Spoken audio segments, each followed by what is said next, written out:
बिस्मिल्लाहिर्रहमानिर्रहीम। अस्सलामुअलैकुम वरहमतुल्लाहि वबरकातुहू। Next, come to the term deforestation. Look at this picture. Deforestation में बेटा क्या होता क्या है हमारे पास कि जो ट्रीज हैं उनको हम कट करना शुरू कर देते हैं, डिस्ट्रॉय करना शुरू कर देते हैं और इसका पूरे इन्वायरमेंट पे, वाइल्ड लाइफ पे बहुत जो है वो बुरा इफेक्ट या इम्पैक्ट जो है वो पड़ता है। तो इसकी डेफिनेशन है destruction of forest as a result of human activities. Recall with me, destruction of forest as a result of human activities is called deforestation. Now, here are the effects of deforestation on environment and on wildlife. First of all, we will discuss the effects of deforestation on environment के हमारे पूरे माहौल पे deforestation के effect जो है या effect वो क्या होता है। First of all, amount of carbon dioxide gas increases. अब कार्बन डाइऑक्साइड गैस बेटा क्यों इंक्रीज होती है? क्योंकि यहाँ पे हमारे पास ट्रीज जो हैं वो बहुत कम हो गए हैं, उनका रेट जो है वो बहुत कम हो गया है या हमने उन्हें कट कर दिया है, डिस्ट्रॉय कर दिया है। अब एज अ रिजल्ट होता क्या है हमारे पास कि फोटोसिंथेसिस में यही ट्रीज कार्बन डाइऑक्साइड गैस को यूटिलाइज करते हुए फोटोसिंथेसिस के प्रोसेस में फूड मेकिंग करते हैं।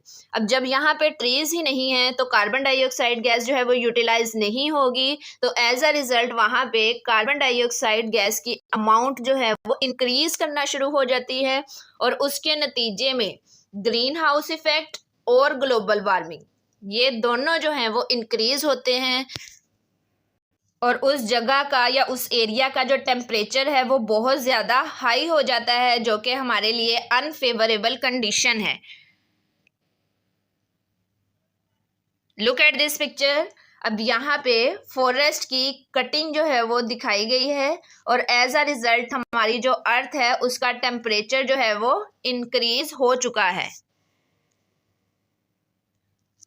Now second one is changes weather and climate. अब फॉरेस्ट की डिस्ट्रक्शन से हमारे पास जो क्लाइमेट है उसका वेदर वो चेंज होना शुरू हो जाता है और नेक्स्ट जो है हमारे पास उस जगह का टेम्परेचर बहुत ज़्यादा हो जाएगा, बारिशें कम होगी इसके नतीजे में। सेकेंड वन है लीड्स टू सॉइल एरोजन। इसके नतीजे में जो सॉइल है वो क्या हो जाती है, सॉइल एरोजन स्टार्ट होती है। और what is soil halogen? Fertile part of the soil is lost through this process. अब इस प्रोसेस के नतीजे में होता क्या है कि हमारे पास जब हम डिफॉरेस्टेशन करते हैं तो उस प्रोसेस में हमारे पास जो फर्टाइल पार्ट होता है सॉइल का वो लॉस्ट होना शुरू हो जाता है और उस जगह की जो सॉइल है वो कम फर्टाइल होगी। नेक्स्ट है हमारे पास rate of evaporation decreases results to less rain.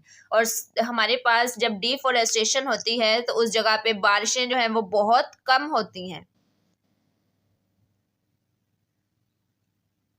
Look at this picture. अब यहाँ पे जितने ज़्यादा ट्रीज हैं उतनी ज़्यादा उन्होंने टाइटली उस जगह की सॉइल को अपने अंदर होल्ड किया हुआ है, उसे इधर उधर नहीं जाने देते और उस जगह की जो फर्टिलिटी है वो बहुत ज़्यादा होती है। लेकिन जैसे ही ट्रीज को कट करते हैं हम तो वहाँ की जो सॉइल है, फर्टाइल सॉइल, वो हवा के ज़रिए उड़ के कहीं आगे पहुँच जाती है और उस जगह की फर्टिलिटी जो है, उस लैंड की फर्टिलिटी जो है वो बहुत कम हो जाएगी।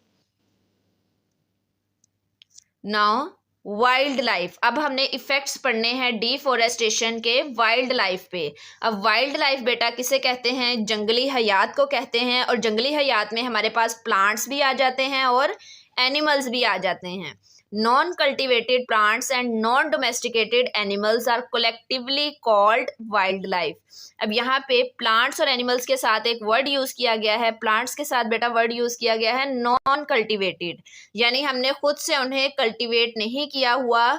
तो नॉन कल्टिवेटेड प्लांट्स और नॉन डोमेस्टिकेटेड यानी ऐसे एनिमल्स जिन्हें हम घरों में नहीं रख सकते उन एनिमल्स को, और नॉन कल्टिवेटेड प्लांट्स को हम कलेक्टिवली एक नेम देते हैं, एक टर्म यूज करते हैं वाइल्ड लाइफ की।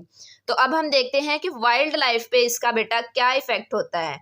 अब जिस तरह से हमने बेनिफिट्स में देखा कि जितने ज़्यादा फॉरेस्ट होंगे उतनी वाइल्ड लाइफ वहाँ पे ज़्यादा होगी। क्यों? क्योंकि उन्हें रहने के लिए या उनके हैबिटेट के लिए वहाँ पे जगह मौजूद है। लेकिन डिफॉरेस्टेशन में जब फॉरेस्ट को हम कट कर देते हैं तो हैबिटेट यानी उनके रहने की जगह ही ख़त्म हो जाती है, डिस्ट्रॉय हो जाती है, और एज अ रिज़ल्ट वहाँ पे उनकी एक्सटिंक्शन रिस्क जो है वो इंक्रीज हो जाता है, यानी उनके ख़त्म होने का जो ख़तरा है वो बहुत ज़्यादा बढ़ जाता है। और ख़त्म वो क्यों होंगे? क्योंकि उन्हें रहने के लिए बेटा जगह नहीं मिलेगी।